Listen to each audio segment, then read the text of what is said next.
जय गुरुदेव। बाबा जय गुरुदेव की गूंजती वाणियाँ, वाणी जय गुरुदेव की। रगड़ से मेल निकलती है। बात यह है तो अतिशय रगड़ करो। कोई ज़्यादा रगड़ के साथ रगड़ते रहो तो रगड़ करते करते चंदन से भी आग प्रकट हो जाती है। चंदन चंदन आपस में जब रगड़ता है और आंधी हवा चलती है तो लोग बीच में रुई रख देते हैं। उस आग में रुई जल जाती है। ऐसे ही हम रगड़ करें तो सब सफाई हो जाए। रगड़ करते नहीं, मन और सूरत की जब रगड़ होती है तो मेल निकल जाता है। जब जब संत जगत में आए तो उनकी खोज करना चाहिए कि वे हमको भी साथ ले जाए। बोझा कौन उतारेगा? आप आदमी मार देते हो, स्त्री मार देते हो, बच्चे मार देते हो, गाय मार देते हो, बैल मार देते हो, तुमको जरा भी दया नहीं आती। पशु मार देते हो, पक्षी मार देते हो, आदमी मार देते हो, इसको मार दिया, उसको मार दिया, जरा भी दया नहीं आती है। ये कर्म का कर्जा है, अदले बदले सब देने पड़ेंगे। कैसे छूट सकते हो? अदला बदला सब देना पड़ेगा, इससे छुटकारा नहीं होगा। तुमने जो पाप का बोझा लाद लिया है, बिना महात्माओं के, बिना भगवान की शक्तियों के कौन उतारेगा? 21 दिसंबर 1995। सारा खेल मन का।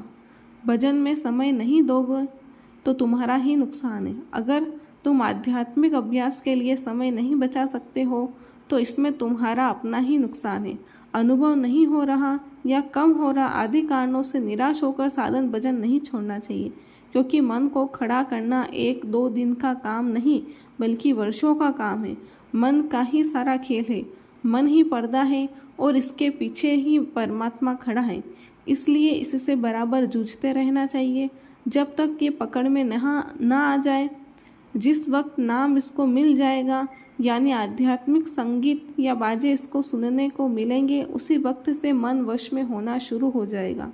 जब नाम का नशा चढ़ता है तब वो कभी उतरता नहीं है। जिस दिन जिस घड़ी नाम का संपर्क जीवात्मा से हो जाता है, फिर यह होश में आ जाती है और मन उसके अधीन हो जाता है, अपनी भाग दौड़ बंद कर देता है। इस लक्ष्य की प्राप्ति के लिए पहले भजन करो, फिर दुनिया के और काम। ईर्ष्या क्या है? ईर्ष्या में जलने वाला व्यक्ति अपनी खुशियों को भी जला डालता है। किसी की उन्नति वैभव को देखकर ईर्ष्या मत करो, क्योंकि आपकी ईर्ष्या से दूसरों पर तो कोई फर्क नहीं पड़ेगा, मगर आपकी प्रकृति जरूर बिगड़ जाएगी। किसी दूसरे की समृद्धि या किसी अच्छी वस्तु को देखकर यह भाव आना कि यह चीज़ जिसके पास न होकर मेरे पास होनी चाहिए थी, बस इसी का नाम ईर्ष्या है।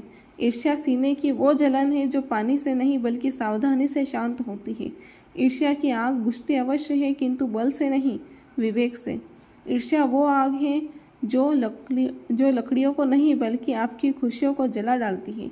इसलिए संतोष और ज्ञान रूपी जल से इसे और अधिक भड़कने से रोको, ताकि जीवन की खुशियाँ नष्ट होने से बच सके।